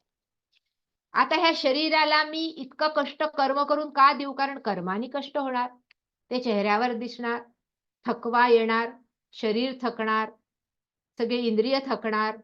कर्म म्हणून जे कर्म ही गोष्ट आहे ना, ही गोष्ट विनोबा भावे म्हणतात मानगुटीला बसते. आपल्या मानगुटीला कर्म बसतं, ते कर्म होऊन जातं. त्यानंतर आपलं शरीर थकलेलं असतं, ते विश्रांती पण घेतं, पण मनावर त्या कर्माचा जो प्रभाव झालेला असतो तो मनुष्य विसरूच शकत नाही. आणि म्हणून त्या कर्माच्या प्रभावातून मन मुक्त करायचं. ज्ञानेश्वर महाराजांच्या एका ठिकाणच्या ओव्या आपण पाहिल्या आहेत. वृक्ष कावेली लोटती फळे आली तैसी सांडी निपजली कर्मे सिद्धे. अरे निसर्गाकडे पहा, वृक्ष आणि वेली कशा पद्धतीने आपलं फळ जे आहे ते लोटून देतात आणि पुन्हा फुलतात, सृजनासाठी सिद्ध होतात. जर एखाद्या वृक्षाने ठरवलं की मी माझं फळ किंवा फूल सोडणार नाही तर काय होईल? एक तर ते फळ सडेल, त्याचा दुर्गंध यायला लागेल आणि तो पुन्हा नवीन सृजनासाठी आपली क्षमता गमावून बसेल, पुन्हा नवीन फळ त्याच्यावर येणार नाही. आणि म्हणून अशा पद्धतीने अंतरंग निर्लेप करणं या कर्माच्या फळाच्या प्रभावातून आणि पुन्हा नवोन्मेष आपल्यामध्ये धारण करून पुन्हा एकदा सृजनासाठी सिद्ध करण्यासाठी भगवद्गीता आपला सुंदर मार्ग प्रशस्त करते. ते म्हणतात, ज्ञानेश्वर महाराज म्हणतात, केली कर्मे जे द्यावे ते झणे मज व्हावे आजी भोगू नाका बरबे हातीचे भोग. अरे कर्म करून पुढे जे मिळायचंय ते मला आताच इथं हवं आहे आणि मी व्यर्थ हातचं सोडून का बरं शिणावं स्वतःला? मी त्या याच्यामध्ये एन्जॉयमेंट मध्ये का रमू नये? ऐसा शरीराची या क्लेशा भेणे कर्मे विरेशा. शरीर क्लेश भयानी जो त्या कर्मालाच भीतो, सांडितो परियेसा राजसू त्यागू. ते त्याचं सांडणं किंवा ते त्याचं कर्म सोडणं हा राजस त्याग आहे. आणि जैसे देहाचे नि लोभे जेणे कर्मा पाणी सुभे तेणे साच न लभे त्यागाचे फळ. देहावर प्रीती ठेवून देहाची येणी लोभे कर्मा पाणी सुभे, जे भीत कर्मावर पाणी सोडतात त्यांना त्या त्यागाचं साच न लभे त्यागाचे फळ. त्यांना त्या त्यागाचं कुठलंही फळ मिळणार नाही. मग कोणाला मिळेल? कार्यमित्येव यत् कर्म नियतं क्रियते अर्जुन संगं त्यक्त्वा फलं चैव सत्याग सात्विको मतः. अर्जुना, जो नियत कर्म नीट करतो, यत् नियतम कर्म कार्यम एव इति, त्याचं रोजचं वाढून आलेलं कर्तव्य कर्म जो नीट करतो, आणि कसं करतो संगम म्हणजे त्या कर्माची आसक्ती सोडतो की मी आता हेच कर्म करीन किंवा फलम त्यक्त्वा त्याच्या फळावर कुठली नजर किंवा दृष्टी न ठेवता करतो स एव सात्विक त्याग मता तो सात्विक त्याग आहे. म्हणजे सरळ सरळ कर्माचा त्याग भगवंत म्हणतात होऊच शकत नाही. आणि फक्त त्याच्या दोन ज्या अशुद्धी आहे, एक कर्माची आसक्ती आणि दुसरी फलाची आसक्ती. एक कर्तृत्वाचा अभिमान आणि एक फलाशा. या दोन अशुद्धींना सोडून जो आपलं कर्म करत राहतो अर्जुना, तो त्याचा त्याग खरा सात्विक त्याग आहे. ज्ञानेश्वर महाराज म्हणतात, तरी स्वाधिकाराचे निनावे जे वाटिया आले स्वभावे, जे आचरे विधी गौरवे शृंगारोनी. स्वाधिकाराचे निनावे, आपल्या अधिकारानुसार, आपल्या योग्यतेनुसार आपण जिथे आहोत तिथे जे कर्म वाढून येतं ते जे वाटिया आले स्वभावे, आपल्या वाट्याला जे आलं आहे ते आपल्या वाट्याला आहे ते आपल्याच वाट्याला आहे. त्यामुळे ते आचरे विधी गौरवे, ते कसं करायचं, ते आचरे विधी गौरवे, अत्यंत विधिपूर्वक विधिविधानपूर्वक जसं करायला पाहिजे सांगितलंय तसं, आणि शृंगारोनी आनंदाने, ते शृंगारोनी म्हणजे त्याला आणखीन ज्याला आपण म्हणू शकतो त्याचा शृंगार करून त्याला सजवून ते कर्म करायचं आनंदाने. पण पुढे काय करायचं, ज्ञानेश्वर महाराज म्हणतात, परी हे मी करीतू असे ऐसा आठवू त्यजी मनसे मानसे, तैसेची पाणी दे आशे फळाची. पण हे माझं करणं आहे असा आठव सुद्धा ज्याच्या मनामध्ये नाही आणि दुसरंही की त्याच्या फळाची आशा नाही, तो खरा त्याग आहे किंवा अशा पद्धतीने ते करावं. परी अवज्ञा आणि कामना मातेच्या ठाई अर्जुना केली, या दोन्ही पतना कारण होती. काय उदाहरण देतात, आईच्या ठिकाणी आईची अवज्ञा करणं किंवा तिची कामना धरणं आईची, या दोन्ही मातेच्या ठिकाणी ठरणं हे म्हणजे दोन्ही पतनासाठी कारणीभूत आहे. त्याचप्रमाणे कर्म करणं, पण ते करत असताना कर्माची आसक्ती ठेवणं, हेच मी कर्म करीन. ही गोष्ट जेव्हा भगवद्गीतेने समजवली, ज्यावेळी मी माझी खुर्ची सोडली आणि ती खुर्ची सोडल्यानंतर मग जेव्हा मी रिटायरमेंट घेतली, त्यावेळी मला कळलं की कर्माची आसक्ती केवढी जबरदस्त असते. 10 वाजता माणूस कसा छटपटतो, 10 वाजता कसं घरातून निघून जावंसं वाटतं. ते कर्म कसं आपल्या मानगुटीला बसलेलं असतं आणि मी हेच कर्म करीन अशा पद्धतीने कसा आपला पूर्ण स्वभाव बनलेला असतो, जे कर्म आपल्या अंगवळणी पडलेलं असतं ते. पण कधी कधी जीवनाच्या वाटेवर कर्म पण बदलतात. भगवंत पण ते कर्म कशा पद्धतीने करून दाखवतात आपल्याला. मग पहिल्यांदा वनामध्ये गायी चारणं असो, की मग कंसाची हत्या करणं असो, किंवा मग राजसूय यज्ञामध्ये पत्रावळी उचलणं असो, अभ्यागतांचे पाय धुणं असो, की आता अर्जुनाच्या रथाचे लगाम हाती धरणं असो. सगळे कर्म ज्या ज्यावेळी जे आलं ते आसक्ती रहित कसं करायचं हे भगवंत सुद्धा आपल्या जीवनामध्ये आचरून दाखवतात. ज्ञानेश्वर महाराज म्हणतात, आवडतीये फळी आसारे साली आठोळी, त्यासाठी अवगळी फळा ते कोणी. कर्माचा त्याग करणं म्हणजे कसा त्याग आहे ते म्हणतात नियत, ज्याप्रमाणे आवडतीये फळी, फळ आवडतंय पण त्याला आसारे साले आठोळी, म्हणजे त्याला साल आहे, आठोळी आहे, त्याच्यामध्ये कोय आहे, म्हणून कोणी काही फळाचा त्याग करतं का, त्या आंब्याचा त्याग करतं का. त्याचप्रमाणे कर्मामध्ये काही दोष आहेत, कर्माच्या परिणामांचा त्रास होईल म्हणून कोणी कर्माचा त्याग करू शकत नाही. त्याच्यामधले जे दोन मुख्य दोष आहे, कर्तृत्वाचा मृदू आणि कर्मफळाचा आस्वादू, या दोहीचे नाव बंधू कर्माचाच की. कर्तृत्वाचा मृदू आहे आणि कर्मफळाचा जो आहे तो आस्वादू, कर्मफलाचा मी आस्वाद घेईन, हे दोन कर्माचे बंधन आहे. हे जर बंधन सोडून किंवा या बंधनाचा त्याग करून जर कर्म केलं तर तोच त्याग हा सात्विक त्याग आहे, असं भगवंत इथे म्हणतात. आणि मग आता पुन्हा कर्माचं अत्यंत बारीक विश्लेषण या अध्यायामध्ये करतात. कसे कर्म आहेत, एक द्वेष्ट्य कुशलम कर्म म्हणजे एक कुशल कर्म आहे जे आपल्या अंगवळणी पडलंय त्याच्यामध्ये आपण आसक्त होतो, आणि एक जे अकुशल कर्म आहे त्याच्यामध्ये त्याचा आपण द्वेष करतो, आणि या दोन्हीला ओळखून तो कर्म करत राहतो, तो खरा मेधावी म्हटलेला आहे. मेधावी म्हणजे तो इंटेलिजंट म्हटलेला आहे. न द्वेष्ट्य कुशलं कर्म कुशलेनानुषज्यते त्यागी सत्त्वसमाविष्टो मेधावी छिन्न संशयः. अकुशल कर्माचा त्याग करत नाही, द्वेष करत नाही आणि कुशले न अनुषज्यते, जे कुशल कर्म आहे, जे त्याच्या अंगवळणी पडलेलं आहे, ते त्या कर्माला त्याच्यामध्ये तो आसक्त होत नाही, असा जो सत्व समाविष्ट छिन्न संशया मेधावी त्यागी, तो मेधावी आहे. मेधावी त्यागी, त्याच्या बुद्धीला आत्मस्पर्श झालेला आहे. त्याची बुद्धी, म्हणून मेधया आत्मलक्षण आत्मज्ञान लक्षण आहे असं म्हटलेलं आहे. ही मेधावी किंवा ही मेधा असल्याशिवाय आत्मज्ञान प्रकटू शकत नाही असं ऋषीमुनी सांगतात. त्याची ही मेधा जागृत झालेली आहे. बुद्धीचे पण 3 प्रकार आहे, बुद्धी, मेधा आणि प्रज्ञा. आपण मागे पाहिलं, पण आता आपण त्याच्यामध्ये जाणार नाही. ज्ञानेश्वर महाराज म्हणतात, तेने शुभ कर्म जाणावे मग ते हर्षे करावे, का अशुभा लागी होवावे द्वेषियांना. म्हणजे शुभ कर्म जाणून मग हर्षाने करायचं, आणि अशुभ कर्म कधीतरी करावं लागलं, काहीतरी दोषपूर्ण कर्म करावं लागलं, तर मग त्याचा द्वेष करायचा. हे दोन्ही जो करत नाही, ऐसे निकर्मे पार्था त्यजिली त्यजिती सर्वथा आधिके बांधती अन्यथा सांडिली तरी. ऐसा कर्माचा त्याग अशा पद्धतीने केवळ कुशल कर्म करणं आणि अकुशल कर्माचा त्याग करणं, हे दोन्ही ज्याने त्यागले तो मात्र कर्मबंधनातून सुटतो. अन्यथा मनुष्य आपल्या कर्मबंधनामध्ये अटकतो. कर्म सोडून सुद्धा तो त्या कर्मबंधनामध्येच राहतो. कारण जो देहधारी आहे त्याला कधीही कर्म सोडता येत नाही. श्वास घेणं सुद्धा कर्म आहे. ज्ञानेश्वर महाराज काय म्हणतात बघू. नहि देहभृता शक्यं त्यक्तुं कर्माण्यशेषतः यस्तु कर्मफल त्यागी सत्यागीत्यभिधीयते. कर्माणि अशिष्यता त्यक्तुं देहभृता न शक्यम. ज्याने देह धारण केला त्याला संपूर्णपणे निश्शेषपणे कर्माचा त्याग करणं शक्य नाही. म्हणून लोकमान्य टिळकांनी कर्मयोग सर्वोपरी म्हटलाय. कारण ते म्हणाले कर्माचा त्याग घडतच नाही, शेवटच्या क्षणापर्यंत सुद्धा घडत नाही.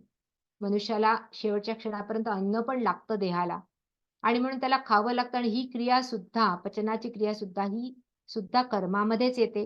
म्हणून ते म्हणतात, य कर्मफल त्यागी स तू त्यागी इति अभिधीयते. म्हणून जो कर्म फळाचा त्याग करणारा आहे तोच खऱ्या अर्थाने त्यागी आहे, कर्माचा त्याग करणारा नाही. तुला हे कर्तव्य कर्म, युद्ध कर्म करावंच लागेल. केवळ त्याच्या फळाचा त्याग, ते जसं फळ येईल, मग ते राज्य मिळो की आणखीन कुठल्याही प्रकाराने ते फळ मिळो, ते दोन्ही पासून डिस्कनेक्ट होणं आणि ते अर्पण करणं, हाच खऱ्या अर्थाने त्याग आहे. ज्ञानेश्वर महाराज फार सुंदर सांगतात. ते म्हणतात, हा परिसगा सव्यसाची मूर्ती लाहोनी देहाची खंती करी कर्माची ते गावढेगा.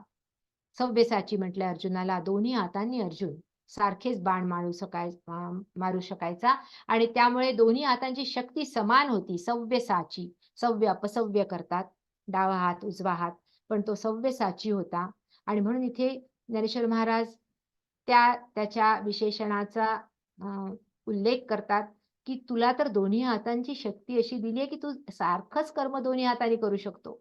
म्हणून हे सव्यसाची, तुला ही देहाची जी मूर्ती मिळाली आहे, दोन्ही हातांनी कर्म करण्यासाठी मिळालेली आहे. आणि परिसगा सव्यसाची मूर्ती लाहोनी देहाची, देहाची मूर्ती लाभली, खंती करी कर्माची ते गावढेगा. जे कर्माची खंती करतात, कर्म करू नये अशी इच्छा धरतात, किंवा क्लेश होईल म्हणून कर्म त्यागतात, किंवा मोहामुळे त्यागतात, ते गावढेगा. अरे इथे कोणी मुळाचा कधी त्याग करू शकतो का? माऊली उदाहरण देतात. मृत्तिकेचा विटू घेऊनी काय करील घटू, केवता थातू पटू सांडील तो. जर एखाद्या घटानी म्हटलं, एखाद्या माठानी म्हटलं, जो मातीपासून निर्माण होतो, त्यांनी म्हटलं की मी मातीचाच त्याग करतो, तर तो घट राहील का? मृत्तिकेचा विटू घेऊनी काय करील घटू, तो घट राहील का? केवता थाटू पटू सांडील तो, किंवा जो पट आहे तो तंतूचा त्याग करेल का? दोऱ्याचा त्याग करू शकेल का? दोऱ्याचा त्याग केल्यानंतर तो जो वस्त्र आहे ते वस्त्र राहणारच नाही. आणि म्हणून ते म्हणतात, तेवी वेगवेगळे खूप उदाहरण देतात. तेवी बन्नित्व अंगी आणि उभे उबगणे आगी, की तो दीपू प्रभे लागी द्वेष करील काही. अग्नीला आपली उष्णता सोडता येणार नाही. बन्हीचा अंगी, उभे उबगणे आगी, वन्हीला जर आगीचाच उबग आला तर काय होईल, किंवा दिव्याला प्रभेचा उबग आला तर काय होईल. 220वी ओवी आहे. त्याचप्रमाणे शरीराचे नि आभासे नांद तू जव असे, तव कर्म त्यागाचे पिसे काहीसे तरी. हे पिसे वेळ आहे, कर्म त्याग होऊच शकत नाही, संन्यास कर्माचा होऊच शकत नाही. असं ज्ञानेश्वर महाराज म्हणतात, शरीराच्या नि आभासे नांदत जव असे. जोपर्यंत या शरीरामध्ये आहे तोपर्यंत कर्म त्याग हा पिसे म्हणजे वेड आहे. भीत स्वये आदरेले म्हणून त्यजिले, परी कर्मची देह आतले ते का सांडी लगा. अरे कर्म, विहित कर्म हे त्याचा अनादर करून सोडून दिलं की ते त्याचा त्याग केला. पण देहाच्या आत चाललेलं कर्म त्याचा त्याग होऊ शकेल का? जे श्वासोच्छ्वासावरी होत निजलेही वरी, काही न करणे याची परी होती जयाची. श्वासोश्वास, श्वास प्रश्वास झोपल्यावर सुद्धा चालूच आहे ना. अशी जी क्रिया चालली आहे ती अहंकृत भावनेने जरी नसली तरी ती कर्मरूपाने काही ना काहीतरी क्रिया आहे. आणि म्हणून मग त्याला कसं त्याचा त्याग करणार आहे अर्जुना? म्हणून विहित कर्माचा त्याग होऊ शकत नाही. नाही देहवृताम शक्यम त्यक्तुम कर्माण्य अशेषतः. म्हणून जैसा कर्मी शिणे एकी तो विसावो पाहे आणखी, दांडियाचे घाय बुकी धाडणे जैसे. म्हणून एका कर्माला जो कंटाळला, कर्मी एके शिणे एकी, या कर्माला कंटाळला म्हणून दुसरं कर्म हातात घेतलं, तो विसावो पाहे आणखी, दुसरं कर्म त्याला येऊन चिकटायला लागतं मग. आणि जैसे दांडियाचे धाय बुकी धाडणे जैसे, म्हणजे दांडुक्या ऐवजी कोणीतरी गुद्द्यांनी हाणलं त्याप्रमाणे. म्हणजे दांडुके गेले, दांडुके चढले, पण कोणीतरी बुद्ध्यांनी मारलं, म्हणजे शेवटी एक कर्म त्यागलं तरी दुसरं कर्म कुठलं ना कुठलं येऊन चिकटणार आहे. कारण तुम्ही देहधारी आहात. कर्म सोडून स्वस्थ बसणं शक्य नाही. हे केव्हा कळलं? आणि म्हणून मी आता इथे असंच माझा स्वतःचा अनुभव सांगते, की ज्यावेळी मग अशीच रिटायरमेंट घेतल्यानंतर कुठलेही कर्म अंगावर येऊन पडायला लागले. ही रिकामी आहे का? अच्छा. मग आता असं कर ना, मग तू हे कर, मग तू ते. अरे, मग पुन्हा कुठलं ना कुठलं तरी विहित कर्म स्वतःसाठी म्हणजे निर्माण करावं लागतं, किंवा ते विहित कर्म आपलं आपण शोधावं लागतं. मग कोणतेही असो, तो गीतेचा अभ्यास असो, तो आणखीन कुठल्याही पुस्तकाचे असो, कुठलेही. तेव्हा मग मी हे कर्म करते म्हटल्यावर बाकीची कर्म आपल्या अंगावर येणं बंद होतात. शेवटी कुठलं ना कुठलं कर्म स्वतःसाठी आपल्याला निवडून घ्यावं लागतं. नाही तर ह्या कर्मरत सृष्टीमध्ये कुठले ना कुठले कर्म तुमच्या अंगावर येऊन पडल्याशिवाय राहणार नाही, असं इथे म्हणतात. आणि मग 3 प्रकारचे कर्माचे कसे परिणाम आहेत किंवा फळ येतात ते सांगतात भगवंत. आणि ते सांगताना ते म्हणतात, अनिष्टमिष्टं मिश्रञ्च त्रिविधं कर्मणः फलं, भवत्यत्यागिनां प्रेत्य न तु संन्यासिनां क्वचित्. 3 प्रकारचे कर्माचे फळ आहे, इष्टम, अनिष्टम आणि मिश्र. इष्टम म्हणजे जे आपल्याला हवं तसं, अनिष्ट म्हणजे आपल्याला नको तसं, आणि मिश्र म्हणजे दोन्ही प्रकारांनी जे इष्ट आणि अनिष्ट अशा दोन्हींनी युक्त आहे असं. म्हणून ज्ञानेश्वर महाराज सुद्धा त्याचं खूप सुंदर वर्णन करतात. ज्याप्रमाणे, कारण कर्माचं फळ मिळणारच, याचे 2 नियम रामाने सांगितले. रामायणात ज्यावेळी निषाद राजगुह यांनी म्हटलं रामाला की कैकेयीमुळे तुम्हाला वनवास भोगावा लागला आणि मला खूप दुःख होतंय, त्यावेळी रामाने म्हटलं की सुखस्य दुःखस्य नकोपि दाता. सुख आणि दुःखाचा कोणी दाता नाहीये, कर्म आहे. आणि हे कर्म जे आपण स्वतः करतो त्याप्रमाणे आहे. म्हणून 2 गोष्टी त्यांनी सांगितल्या, कृतप्रणाश आणि अकृताभ्यागम. म्हणजे जे अकृताभ्यागम म्हणजे ज्या कर्माचा मी सुरुवातच केली नाही त्याचं फळ मला मिळणार नाही हे निश्चित. आणि कृतप्रणाश म्हणजे ज्याची मी सुरुवात केली किंवा जे कर्म मी केलंय त्याचं फळ मिळाल्याशिवाय राहणार नाही. हे 3 प्रकारचे फळ मिळतात. ज्ञानेश्वर महाराज सांगतात, तेची गा अनिष्ट एक ते केवळ इष्ट, आणि एक इष्टानिष्ट त्रिविध ऐसे. एक अनिष्ट, एक इष्ट आहे, आणि एक इष्टानिष्ट त्रिविध आहे. कसं आहे? गोड आंबट मिळे ते थरसांतर फरसाळे, उठी दोही वेगळे दोही जिणते. ज्याप्रमाणे गोड आंबट एकत्र असं फळ असतं, आंबट गोड फळ असतं, त्याप्रमाणे हे मिश्र असं कर्माचं फळ मिळतं. आणि इष्ट कर्म सुद्धा वेगवेगळ्या यांनी ज्ञानेश्वर महाराजांनी उदाहरण देऊन सांगितलं. अनिष्ट कसं ते सांगितलं आणि मग त्याप्रमाणे या 3 प्रकारांची आपल्याला फळं मिळतात. आणि ही फळं मिळाल्यानंतर मग हे कर्म घडतं. ते कशामुळे घडतं त्याची 5 कारणं आहेत. आणि ती 5 कारणं अत्यंत महत्वाची कारणं इथे भगवंत सांगतात.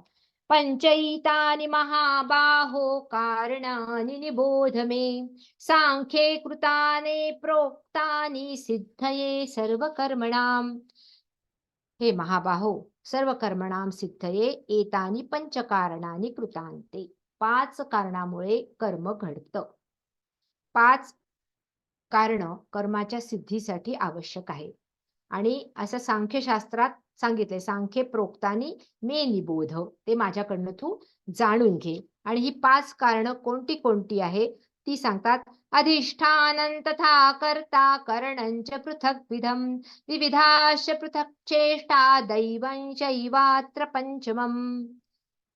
कर्माच्या सफलतेसाठी, यशस्वीतेसाठी 5 प्रकारची कारणं आवश्यक आहे किंवा 5 गोष्टी आवश्यक आहे. अधिष्ठान, कर्ता, करण आणि विविध चेष्टा आणि दैव, हे 5 आहे. लक्षात घ्या, भगवद्गीता हा असा पुरुषार्थ करायला लावणारा ग्रंथ आहे. कारण काही लोक नुसतं दैव दैव करत नशिबाला हात लावून बसतात, ते पण गीतेला मान्य नाही. आणि काही लोक की दैव काही नसतंच असं म्हणणारे, ते पण मान्य नाही. दैवम चैवात्र पंचमम. दैव म्हणजे आपल्या पूर्वजन्मीचं जे काही कर्म आहे त्याचं सुकृत किंवा दुष्कृत या रूपाने आपल्याला भोगावं लागणारं म्हणजे लक फॅक्टर. पण तो भगवद्गीतेत फक्त 1/5 सांगितलेला आहे, 20%. बाकी आधी 4 गोष्टी सांगितल्या: अधिष्ठान, कर्ता, करण आणि विविध चेष्टा. आणि दैवम चैवात्र पंचमम हे 5वं कारण आहे. म्हणजे आता हे आपण पूर्ण याच्यामध्ये जर बघायला गेलो तर आपल्याला लक्षात येतं की ज्याप्रमाणे आपण म्हणजे पुरुषार्थवादी विचार करताना कर्माच्या सफलतेकरता आवश्यक जे 4 गोष्टी आहेत. जसं एखादा शेतकरी आहे, तो शेतकरी मग त्याचे शेत नांगरणे, ते शेत जे आहे ते त्याचं अधिष्ठान आहे. आणि मग त्याच्यासाठी जे नांगर आहे तो नांगर म्हणजे करण आहे. जो शेतकरी स्वतः नांगरणार आहे तो त्याचा कर्ता आहे. अधिष्ठान, कर्ता, करण. करण म्हणजे साधनं, इक्विपमेंट्स. आणि मग अधिष्ठानं तथा कर्ता करणंच पृथग्विधम, विविधाश्च पृथक चेष्टा. आता त्यांनी नांगर हातात धरला, तो कर्ताही आहे, त्याचं अधिष्ठान शेतही आहे, पण त्यांनी चेष्टाच केली नाही, त्यांनी नांगरलंच नाही, तर होईल का? म्हणून विविधाश्च पृथक चेष्टा म्हणजे काही ना काहीतरी कर्माची हालचाल आहे. आणि मग शेवटी आहे दैवम चैवात्र पंचमम, पण पाऊस आला नाही इतकं सगळं करून सुद्धा तर ते दैव आहे. पण त्याच्यासाठी आधी ह्या 4 गोष्टी कराव्या लागतील. जसं एक बिल्डिंग आहे, एखादी फॅक्टरी उभी केली, तिचं अधिष्ठान ती बिल्डिंग आहे, कुठलं ऑफिस आहे बिल्डिंग आहे, तिथली मशिनरी जी आहे ते तिथलं करण आहे. तिथे कार्य करणारे जे कोणी असतील, ऑफिसर्स असतील, वर्कर्स असतील, ते तिथले कर्ता आहे.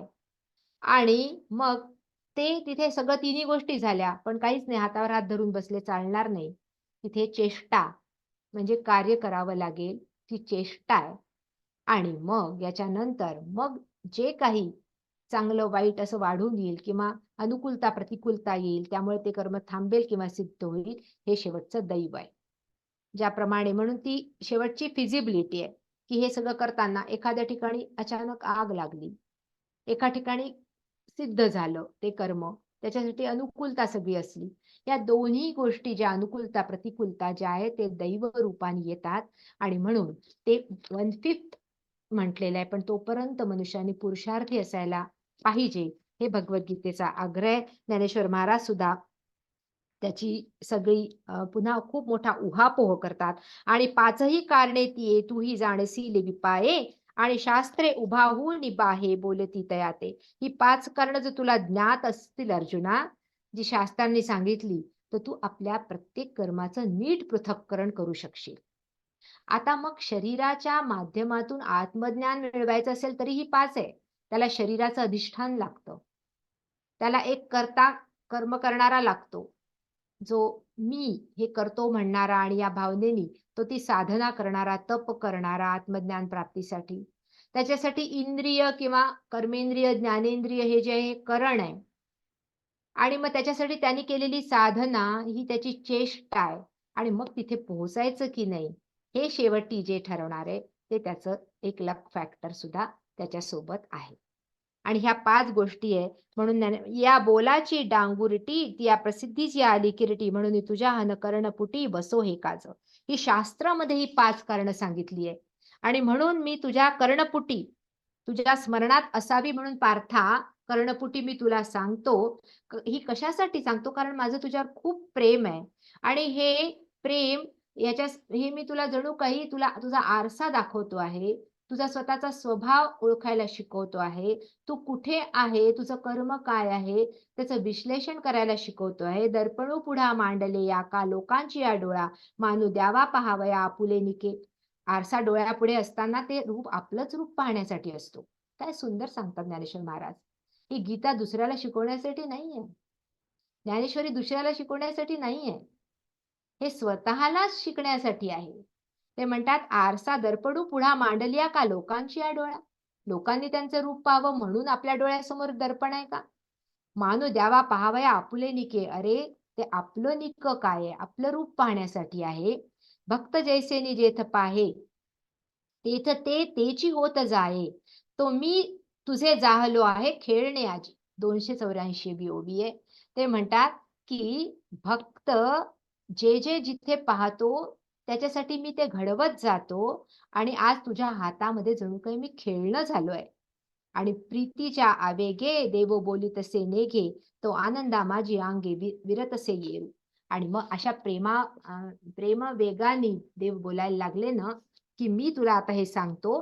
त्यावेळी मग अर्जुनामध्ये सुद्धा त्या आनंदाच्या उर्मी येतात आणि मग अर्जुन सुद्धा निमग्न होऊन जातो आनंदामध्ये. भगवंत त्या आनंदाच्या सुखाच्या भिंती मोडून सुद्धा त्याला पुन्हा एकदा कर्तव्य कर्माकडे अग्रेसर करतात. तैसे सुख आणि अनुभूती या भावांची मोडून भिंती आतले अर्जुनाकृती सुखची येथ.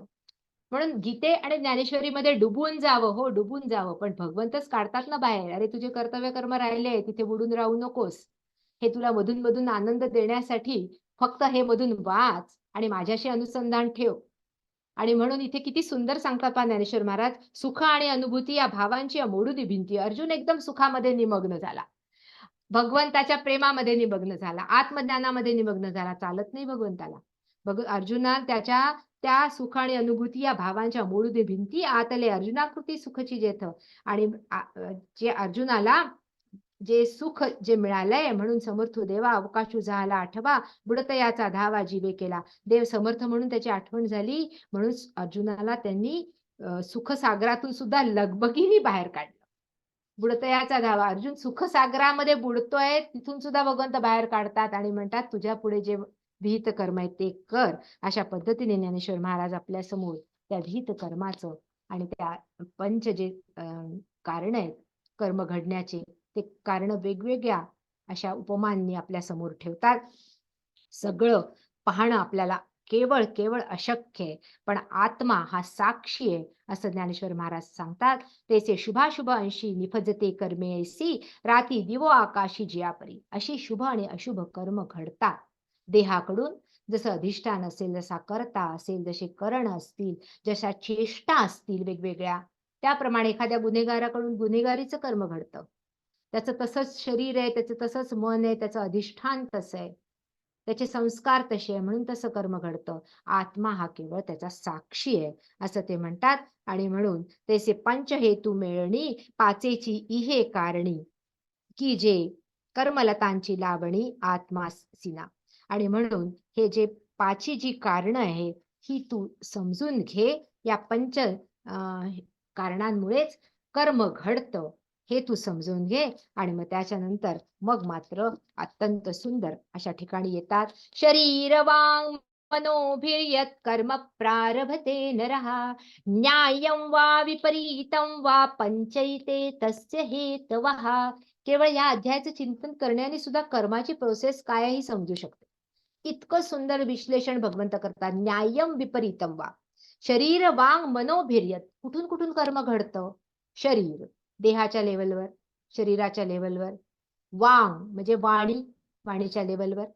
मनो वीर्यत कर्म प्रारभते नरा. या सगळ्या ज्या ज्या आपल्या जे जे घटक आहे किंवा ज्या ज्या स्तरावर आपण जीवन जगतो, शरीराच्या स्तरावर, मनाच्या स्तरावर, बुद्धीच्या स्तरावर, वाणीच्या स्तरावर जे जे आपण जीवन जगतो, ते जीवन जगताना होणारं सगळं कर्म हे कसं आहे? न्याय्यम वा विपरीतम. हे न्याय्य किंवा विपरीत असू शकतं. जसं शरीर आहे, जसं अधिष्ठान आहे, जशा पद्धतीचे संस्कार आहे तसं ते घडत जातं. पण त्या सगळ्यांसाठी सुद्धा जे नर प्रारब्धे तसे एते पंच हेतवा. त्याच्यासाठी सुद्धा हे 5 हेतू आवश्यक आहे किंवा हे 5 घटक आवश्यक आहे. जे कर्म न्याय्य आहे, करणीय आहे, कर्तव्य कर्म आहे, सगळ्यांच्या कल्याणासाठी आहे ते कर्म असो, की किंवा कोणाच्या अकल्याणासाठी किंवा अन्याय कर्म आहे ते असो, गुन्हेगारीचं कर्म असो, ते सुद्धा घडण्यासाठी अधिष्ठान पाहिजे, कर्ता पाहिजे, करण पाहिजे, चेष्टा पाहिजे आणि दैव पाहिजे.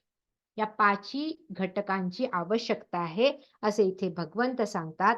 आणि मग दुष्कर्म असो की सुकर्म, ज्ञानेश्वर महाराज सुद्धा त्याचं खूप वर्णन करत आपल्याला नेतात. आणि मग ते आल्यानंतर मग आपण पाहतो, मला खरं सांगायचं तर माऊलींच्या ओव्यांकडे जाताच येत नाहीये. तैसे शास्त्रार्थे मानलिया मार्गे अनुसरे धनंजया, तरी न्याय तो न्याया हेतू होय. शास्त्रानुसार कर्माचा आचरण केलं तर ते न्याय कर्म आहे. किंवा दुसरं अन्याय कर्म सांगतात, ना दूध वाढता ठावो पवे, तव उतोनी जाये स्वभावे, तोही वेचू परी नव्हे वेची लेजे. दूध तापवलं आणि मग ते उतू गेलं, तर ते उतू गेलं तर त्याला कोणी सत्कारणी लागलं असं म्हणेल का?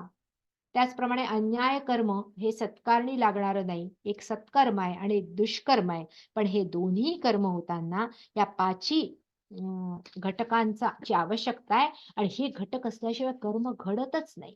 आणि आत्मा हा साक्षी आहे. म्हणून जो हे जाणतो आणि जो साक्षी भावाने हे कर्माच्या प्रोसेसकडे बघू शकतो आपल्या शरीराच्या, भगवंत म्हणतात एक साक्षी भावाने करू शकतो, एक नाही.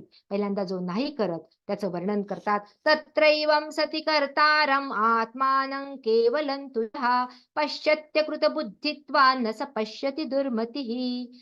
तू एवं सती अकृत बुद्धित्वाम तत्र केवलम आत्मानं कर्तारम पश्यति. पण हे असं असून सुद्धा, हे 5 घटक कर्म करण्यासाठी आवश्यक असून सुद्धा एखादा व्यक्ती मी कर्म करतो असं म्हणतो. आत्मानं म्हणजे स्वतःला कर्तारम पश्यती, स्वतःला कर्ता समजतो. स दुर्मती, तो मलिन बुद्धीचा आहे, तो नासमज आहे, अज्ञानी आहे. आणि तो न पश्यती म्हणजे यथार्थपणे जाणत नाही. मग कोण जाणतो?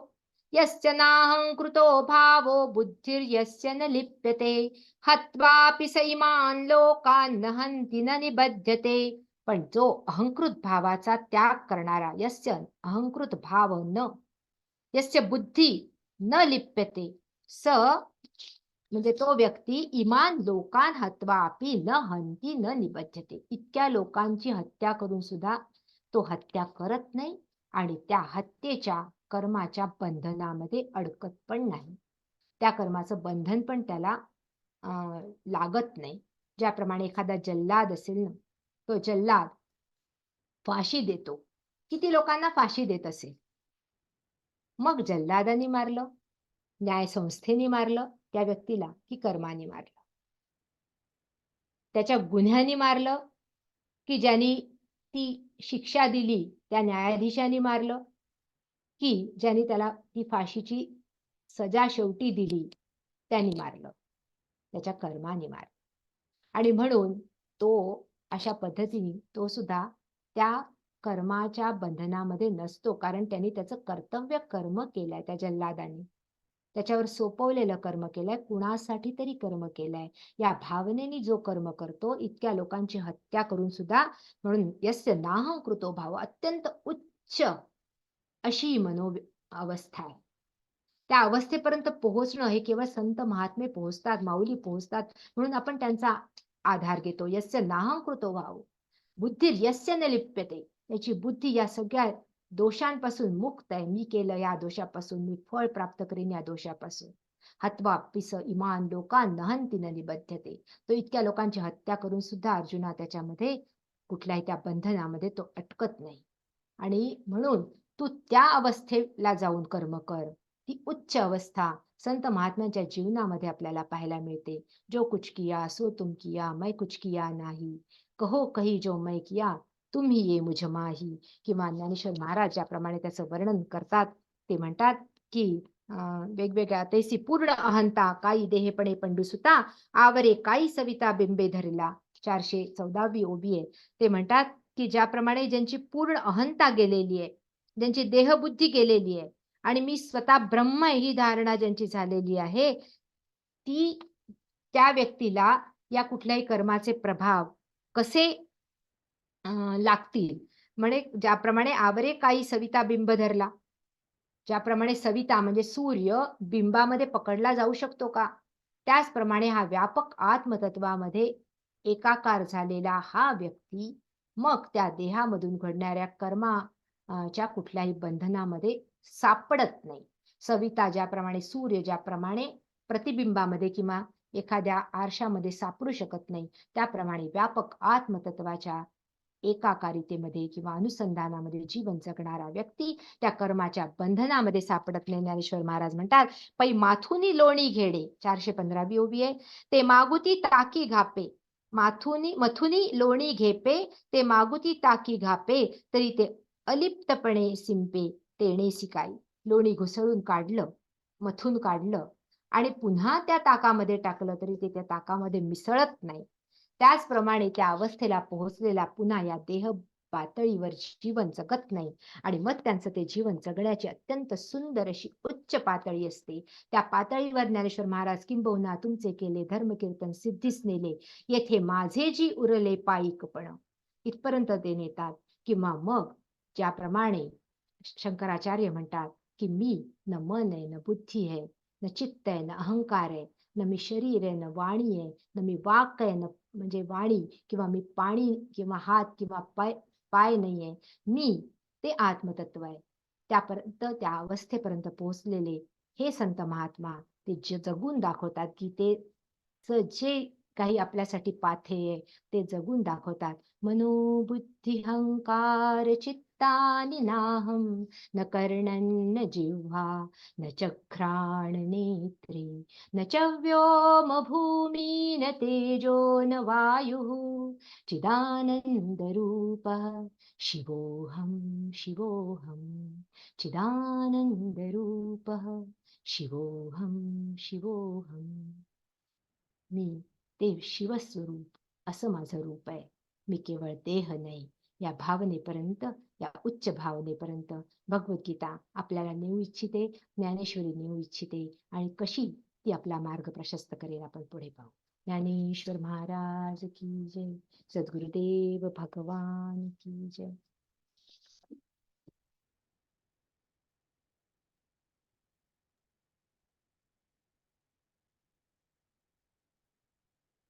विकास.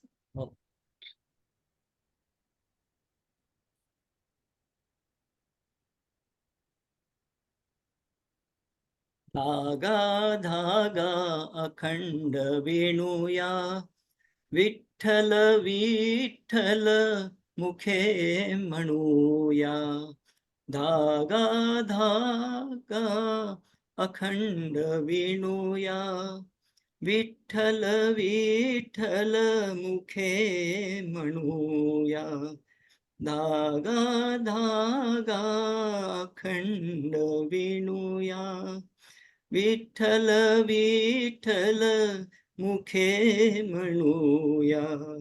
अक्षांशाचे रेखांशाचे उभे आडवे गुंफून धागे.